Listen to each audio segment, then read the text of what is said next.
بسم الله الرحمن الرحيم.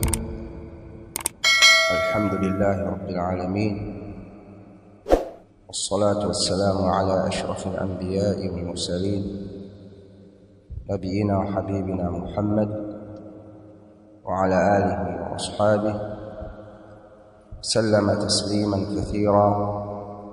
أما بعد،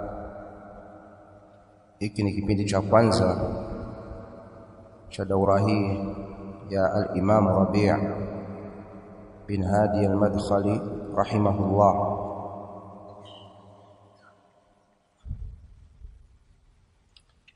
Jina la daura hili limependekezwa na Sheikh wetu Sheikh Abu Hashim Adham Hifadhi, ikiwa ni moja katika kumfanyia wema Sheikh Rabi' ambaye ni moja katika maulama walioeneza aqida hii ya ahli sunna wal jamaa, aqidati salaf, na kuandika vitabu mbalimbali na kusherehesha aqidatu salaf katika maqalat, katika rudud wa ghairi dhalik. Kwa hiyo hii daura inastahili kuitwa kwa jina hilo la al-Imam Rabi' rahimahullah subhanahu wa ta'ala wa ghafara lahu. Sharh as-sunnah lil-Muzani, sharh as-sunnah lil-Muzani. Ni nani al-Imam al-Muzani rahimahullah? Al-Imam al-Muzani jina lake ni Abu Ibrahim Ismail ibn Yahya ibn Ismail ibn Amr ibn Muslim al-Muzani al-Masri المزني بضم الميم وفتح الزاي، المزني.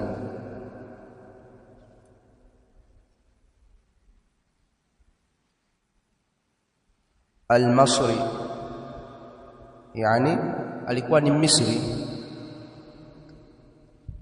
min akhass talamidh al-Imam Shafi'i rahimahullah,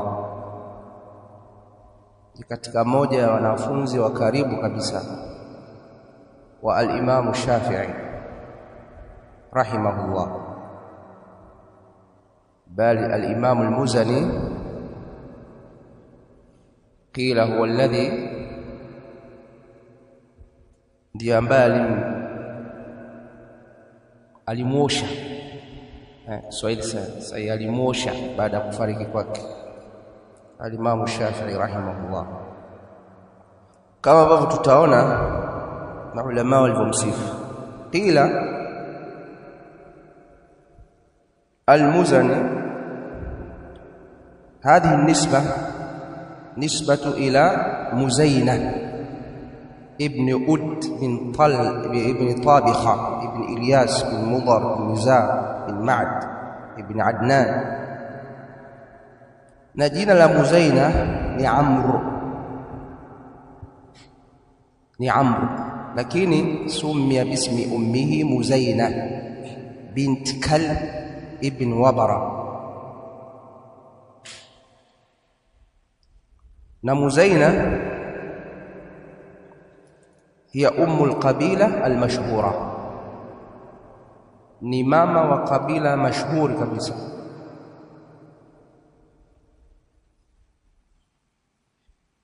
Ni mama wa kabila mashhura.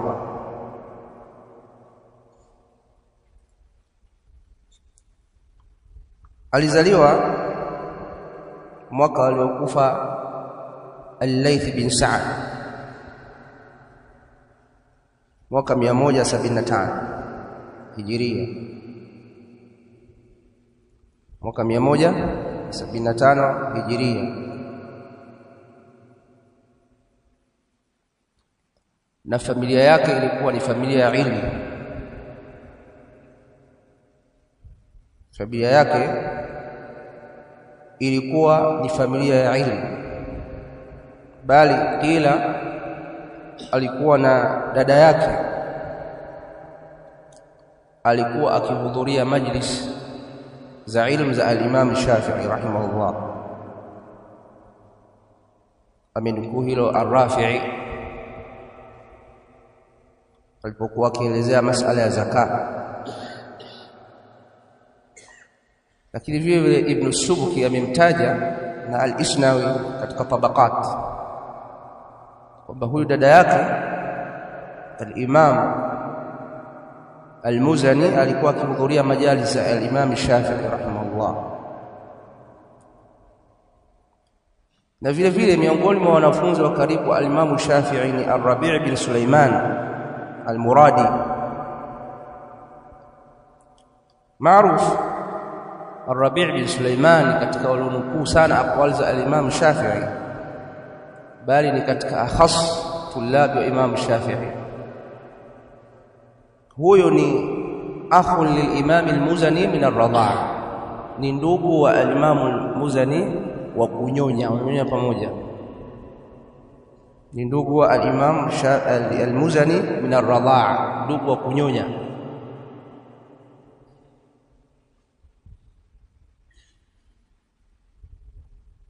Lakini pia vile ni mtoto wa dada yake Abu Ja'far al-Tahawi, sahib al-Aqidah al-Tahawiyya. Na al-Imam al-Muzani rahimahullah mashayikh zake sio wengi sana, mashayikh zake, lakini abrazu mashayikhihi, mashayikh wake wakubwa kabisa ni al-Imam Shafi'i rahimahullah. Alipohamia al-Imam Shafi'i Masr kutokea Baghdad, alipohamia al-Imam Shafi'i Masri kutokea Baghdad mwaka 199 au 2000 kama ilivyokhtilafiana katika tarikh. Al-Imam Muzani akamlazim al-Imam Shafi'i mulazamatan shadida, akamlazimu sana.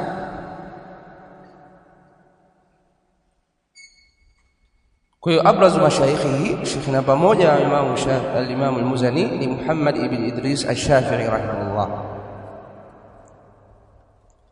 Pamoja na kwamba sio miaka mingi, miaka takriban 5, lakini alimlazim sana.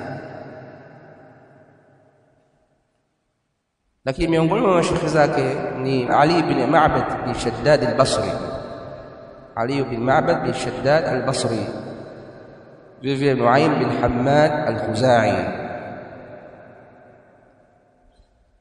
Na sababu ya uchache wa mashayikh zake, kama nilivyosema, sababu ya kwanza ni mulazamatu lil-Imam Shafi'i, ni kulazimiana sana na al-Imam Shafi'i. Lakini sababu ya pili ni kutotoka nje ya Masri kwenda kutafuta ilmu. Lam yarhal, hakusafiri kwenda katika miji ya mbali kutafuta ilmu. Yeye alikuwa anachukua ilmu kwa Masri, alikuwa anatosheka na wale maulama wanaokuja Masri na alikuwa akilazimiana nao.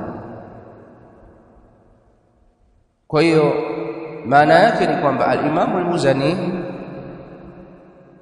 ni ash-Shafi'i.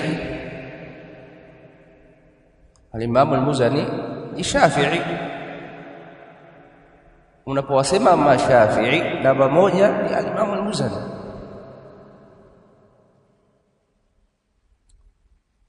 Na miongoni mwa wanafunzi wa al-Imam al-Muzani Imam al-A'imma Abu Bakr ibn Khuzaimah. Abu Bakr ibn Khuzaimah ufa mwaka 311. Abu Ja'far al-Tahawi sahib al-Aqidah al-Tahawiyya, yani wanafunzi wake ni maimamu. أبو القاسم ابن بشار الأنماطي، شيخ البصرة زكريا ابن يحيى الساجي، أبو الحسن بن جوصان، أبو نعيم بن عدي، أبو محمد عبد الرحمن ابن أبي حاتم الرازي. Hawa wote ni wanafunzi wa Imam al-Muzani. Miongoni mwa vitabu vya al-Imam al-Muzani alivyoandika, vitabu vingi vya al-Imam al-Muzani vilipotea. Aliandika vitabu vingi sana, lakini vingi vilipotea. Lakini walioandika tarjama ya al-Imam al-Muzani walitaja baadhi ya vitabu ikiwemo Ifsad at-Taqlid, الأمر والنهي على معنى الشافعي، ترغيب في العلم، الجامع الكبير، الجامع الصغير، الدقائق والعقارب، شرح السنة، المبسوط في الفروع، المختصر الكبير، المختصر الصغير، مختصر المختصر ambayo mashuhuri inaitwa Mukhtasar al-Muzani. Hiki kitabu Mukhtasar al-Muzani, Imam al-Muzani rahimahullah alikiandika kwa takriban kwa muda wa miaka 20. Hii Mukhtasar al-Muzani ambayo inaitwa Mukhtasar al-Mukhtasar, uandishi wake ulichukua takriban miaka 20, bali kuna kipindi aliandika kisha akakibadilisha.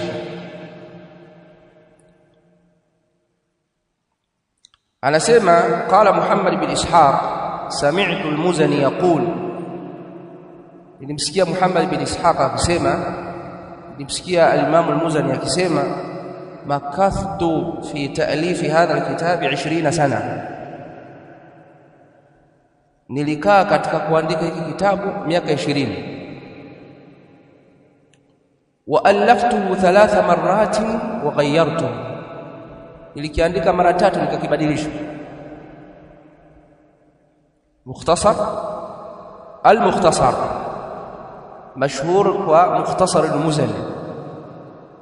Hiki kitabu kipo na ni kitabu ambacho wengi walioandika katika madhhabu ya Imam Shafi'i walistafidi katika hiki kitabu. Wengi walioandika katika madhhabu ya Imam Shafi'i walistafidi katika hiki kitabu kwa sababu amekipangilia mpangilio mzuri sana, masaili zile amezipangilia vizuri. Mukhtasar al-Mukhtasar.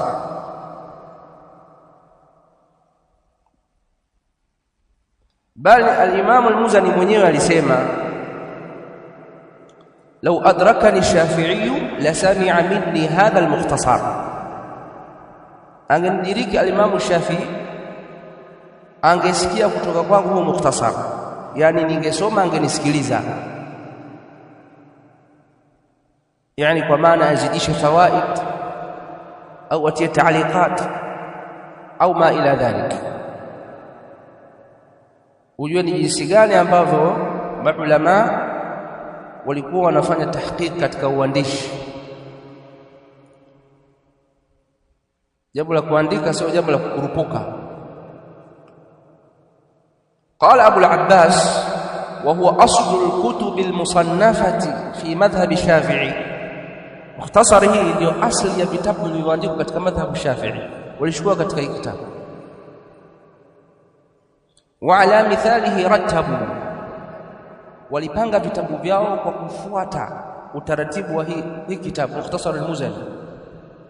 Walikalamihi fassaru wa sharahu, na wamesherehesha maneno yake na kuyafasiri. Wengi wanaoandika katika madhhabu ya Imam Shafi'i vitabu vya fiqh.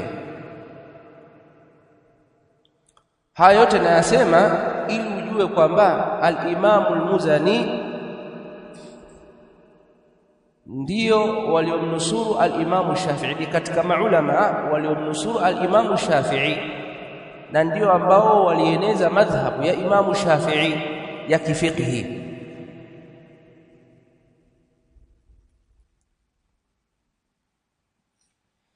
Nini maana yake? Maana yake ni kwamba hii aqida tutakayoisoma hapa, aqidatu al-Muzani tutakayoisoma, ameipata wapi? Naam, ameipata kwa Imam Shafi'i rahimahullah. Bali al-Imam al-Muzani alikuwa ameathirika na ahlul kalam.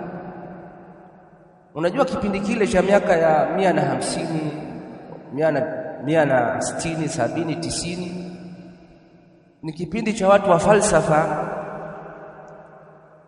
wanasomesha dini kupitia falsafa, akili, kupitia mawazo ya watu na kupitia vitabu vya falsafa vilivyo tafsiriwa kutoka katika vitabu vya Wayunani.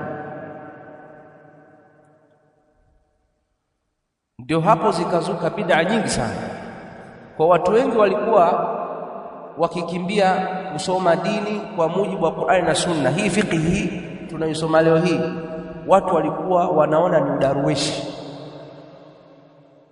walikuwa wanaenda kusoma falsafa, yani dini kupitia falsafa.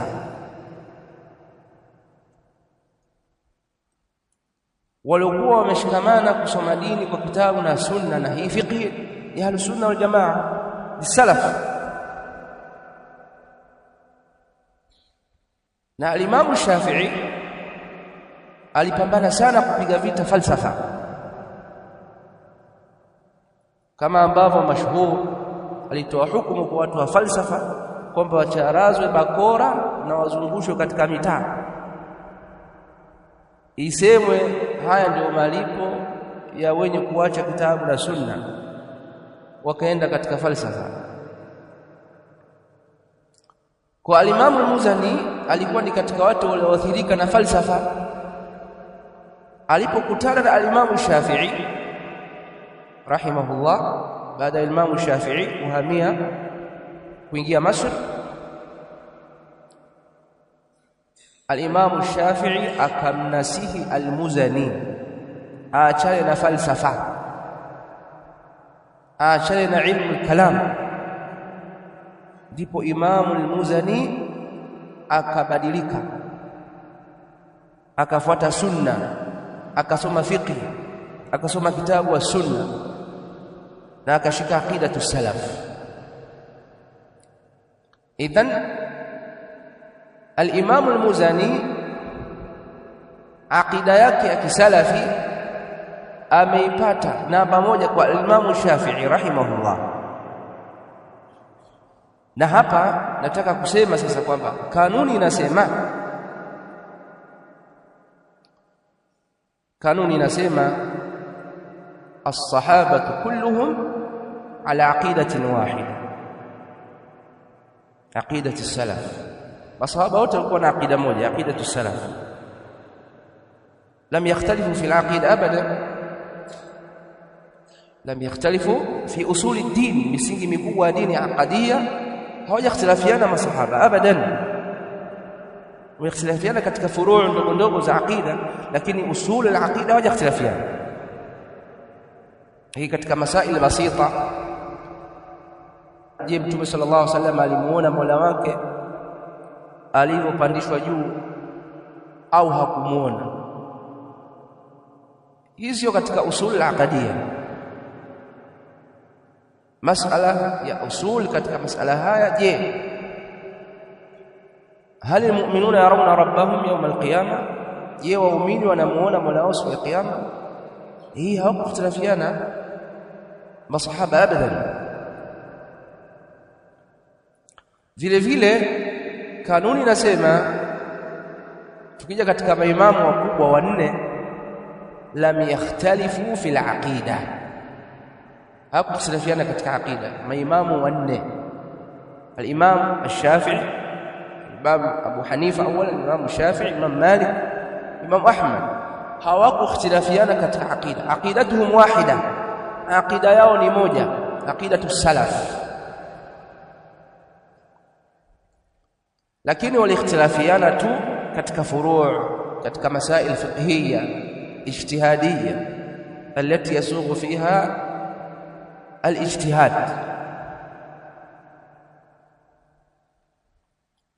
طيب unaweza kusema Imam Abu Hanifa ameteleza katika masala ya iman.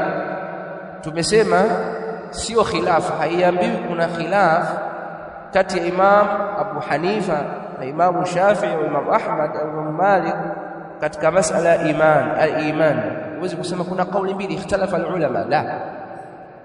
Tunasema zalla al-Imam Abu Hanifa fi hadhihi al-mas'ala, zalla.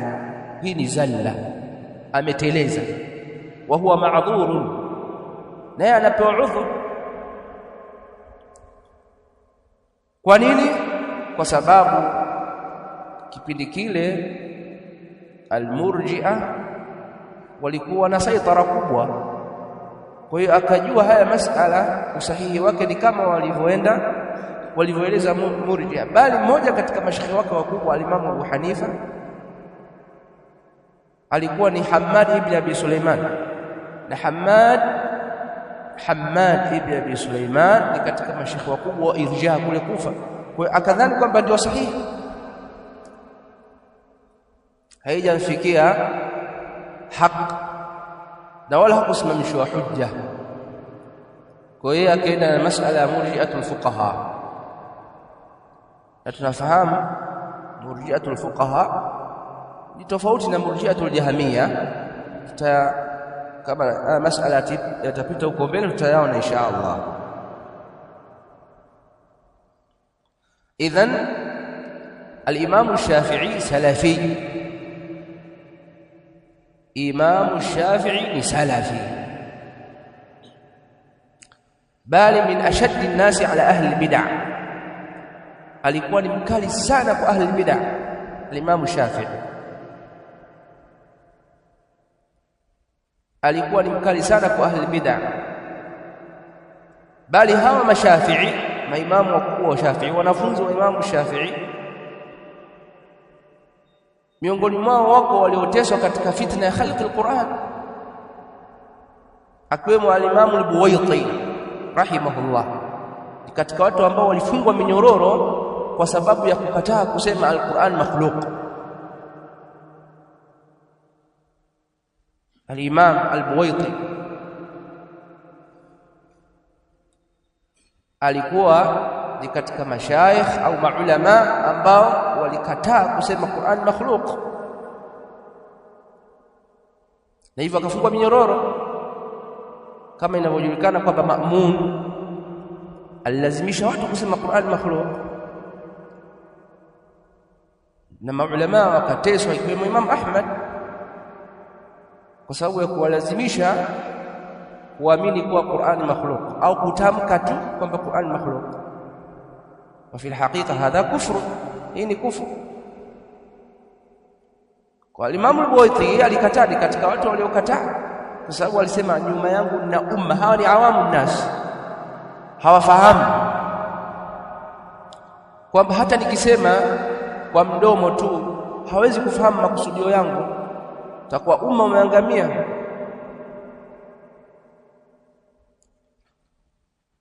Wafatuhu kama alivyoeleza Ibn Khallikan kwamba al-Imam al-Muzani rahimahullah alikufa mwezi wa Ramadhan mwaka 264,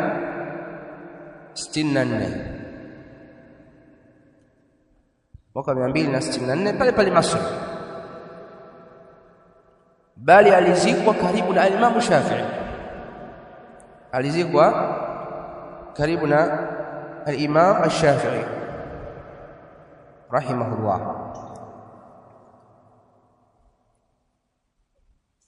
Katika mambo yanaonyesha ukaribu wa al-Imam al-Muzani na Imam al-Shafi'i, yamedukuliwa au zimedukuliwa sifa mbalimbali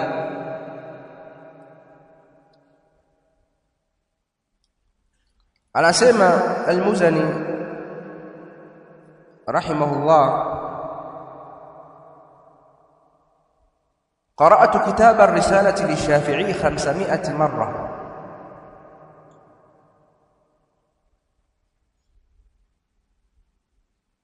nilisoma risala, kitabu cha risala Imam Shafi'i, risala nilikisoma mara 500.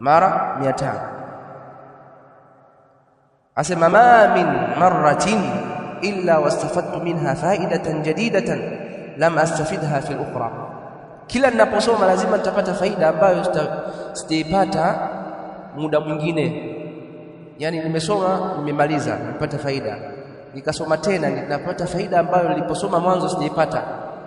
Hivyo hivyo. Na hii ni tambihi kwa tulabu ilmu sote kwamba kuna mtu anasema hichi kitabu nishakisoma, kwa hiyo sikisomi tena. Nani kakwambia umekisoma? Umekipitia, hujasoma. Sasa wewe fikiria, mtu anasema amesoma kitabu mara 500 na kila anaposoma anapata faida mpya. Wewe umesoma mara moja, umesoma umepitia tu. Kitabu husoma, hurejelewa, husoma. Kuna shekhe mmoja sasa hivi amepinda, miaka ya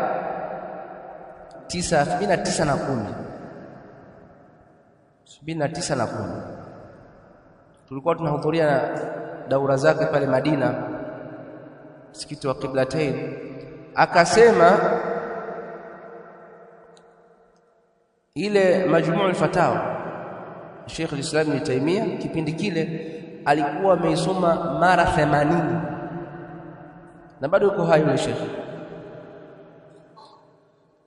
Mara 80, yani amesoma akamaliza, akasoma akamaliza mara 80, na kila akisoma anatoa fawaid.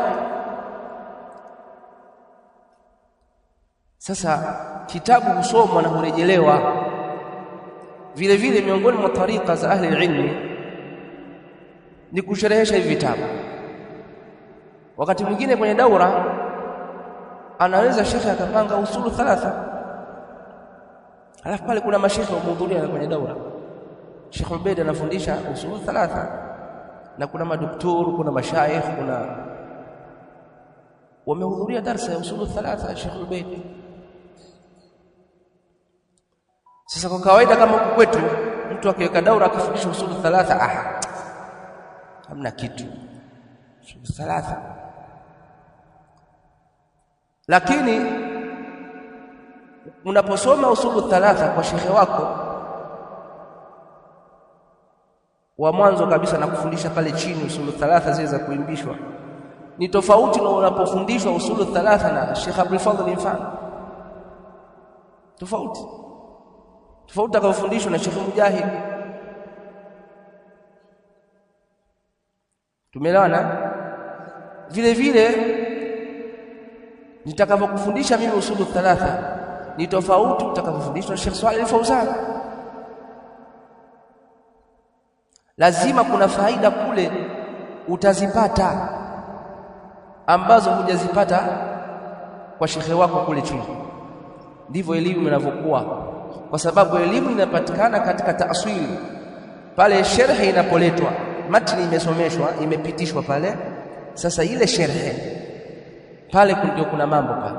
Anaweza akataja sherhe ndogo kabisa, lakini akatumia ibara ambazo mimi siwezi kuzitumia, ibara ambazo zimekusanya maalumati mengi sana kwa wakati mmoja. Kwa hiyo usione taabu kwamba umehudhuria sehemu fulani kwenye halaka fulani, shekhe anafundisha kitabu fulani ambacho wewe ushakisoma kwa shekhe wako ukaona taabu, au hata kama shekhe wako yule yule akarudia kile kitabu, rudia naye. Atakaposherehesha mara nyingine hatosherehesha vile vile alivyosherehesha mwanzo.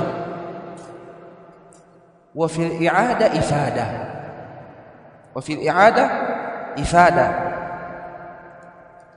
قال الإمام الشافعي رحمه الله، amesema الإمام الشافعي kama alivyonukuu al-Imam al-Dhahabi katika Siyar A'lam an-Nubala. Wote mashafi, wote mashafi. Imam al-Dhahabi mshafi pia. Anasemaje? Al-Muzani nasiru madhhabi, al-Muzani nasiru madhhabi. Hii ibara kubwa sana, hii ibara ni kubwa. Amenukuu al-Imam al-Dhahabi katika Siyar, yani mshafi pia kanukuu, kwa sababu Muhammad labda huyu ni mshafi'i. Anasema mshafi'i anamnukuu al-Imam Shafi'i kwamba amesema al-Muzani nasiru madhhabi, al-Imam al-Muzani ni mwenye kuinusuru madhhabu yangu. Sasa mimi nauliza swali siku zote, je, madhhab ya al-Imam al-Shafi'i ni kwenye fiqh tu? Eti ni kwenye fiqh peke yake? Haiwezekani. Ikiwa amesema al-Muzani nasiru madhhabi, Muzani ni mwenye kuinusuru madhhabu yangu, maana yake ni mwenye kuinusuru madhhabu yangu ya kifiqhi na nini na aqida. Haiwezekani mtu akasoma kwa shekhi fiqhi peke yake wakati huyo shekhi ananusuru sunna na aqida na anafundisha aqida. Haiwezekani. Tena akawa mlazimu wa shekhi akasoma fiqhi peke yake na ni mlazimu, amemlazimu shekhi. Haiwezekani. Nasiru madhhabi. Kwa tunaposema madhhabu ya Imam Shafi'i ni madhhabu ya kifiqhi na kiaqida. Madhhabu yake ya kiaqida ndio madhhabu ya Imam Ahmad, ndio madhhabu ya Imam Abu Hanifa, isipokuwa pale ambapo anazalla, ndio madhhabu ya Imam Malik. Ama madhhabu ya kifiqhi, naam, ana madhhabu yake ambayo inakhtilafiana na Imam Ahmad, inakhtilafiana na Malik, inakhtilafiana na Imam Abu Hanifa katika yale masail ambayo sagha fiha al-ijtihad au al-ikhtilaf, katika masail ambayo ilijuzu ndani yake kukhtilafiana kwa sababu ya kukosa dalili sarih au mfano wa mambo kama haya. Imam Shafi'i rahimahullah mwenyewe alimsifu al-Imam al-Muzani. Imam Shafi'i rahimahullah mwenyewe alimsifu al-Imam al-Muzani. Miongoni mwa maneno yake muhimu kabisa aliyomsifu nayo, alisema lau nadharta ash-shaytana la afhamta, yani leo kama utafanya munakasha na shaytan basi utamshinda, utamtoa knockout kama wanavyosema, kwa sababu alikuwa na kuwa ya hujja na burhan, alikuwa na kuwa ya kujenga hujja, na kwa sababu ameiva kwa kutolea dalili ya Qur'ani na Sunna katika masaili mbalimbali. Ukichukulia kuwa alikuwa mtu wa falsafa hapo mwanzo, alikuwa amesoma kwa watu wa al-kalam. Qala al-Imam al-Dhahabi Shafi'i, sema Imam al-Dhahabi akimsifu al-Imam Muzani, anasema al-Imam al-Allama faqih al-milla alam az-zuhad. Hizi ni awsaf kubwa sana. Awsaf hizi zimetolewa na al-Hafidh al-Dhahabi, al-Imam al-Allama faqih al-milla alam az-zuhad. Hizi awsaf kubwa sana hizi.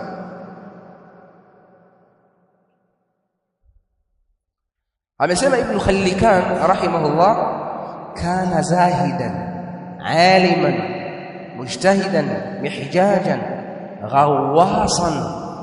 غواصا على المعاني الدقيقة وهو إمام الشافعيين. سكيزا maneno ni imamu wa mashafi'i, yani baada ya imamu Shafi'i ni imamu wa mashafi'i, ni imamu wa wafuasi wa imamu Shafi'i katika fiqh, lakini pia katika aqida, pamoja na kwamba aqida maimamu wote hawajakhtilafiana katika aqida. Wa a'rafuhum bi turuqihi wa fatawihi wa ma yanquluhu anhu, yeye ndio mjuzi zaidi wa fatawa na ilmu ya Imam Shafi'i. Yeye ndio mjuzi zaidi, bali hii risala aliyoandika mwenyewe amesema ni mukhtasar wa ilmu ya Shafi'i, sio kitabu cha Shafi'i, ilmu ya Shafi'i. Sio kwamba amefanya ikhtisari ya kitabu cha Imam Shafi'i, la, bali ilmu ya Imam Shafi'i,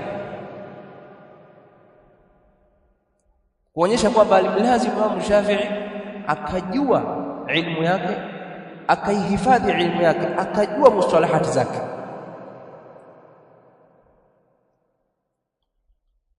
Baada ya kujua hilo,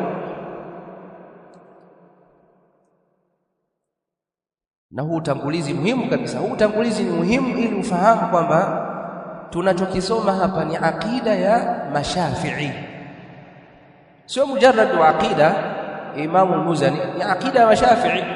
Mashafi'i wanatakana wawe na hii aqida. Ama kusema wewe ni Shafi'i katika fiqh halafu ukaacha ushafi'i wa aqida, wewe utakuwa sio mfuasi wa Imam Shafi'i. Ukisema wewe ni mshafi'i katika fiqh ukaacha ushafi'i katika aqida, wewe sio mfuasi wa Imam Shafi'i. Wafuasi wa Imam Shafi'i hakika ni hawa kina Ar-Rabi' bin Sulaiman, kina Imam al-Muzani, kwa sababu hawa wametabiq madhhab Imam Shafi'i katika fiqh na katika aqida. Na kuna aqidatu Shafi'i ambao tulisoma katika baadhi ya daura, tulisoma aqida Shafi'i, daura Kigoma na daura kama mbili za Pemba kule. Aqida Imam Shafi'i ipo na watu wameandika aqidatu salaf. Hii ni Wajawema Online TV. Hapa ni elimu tu.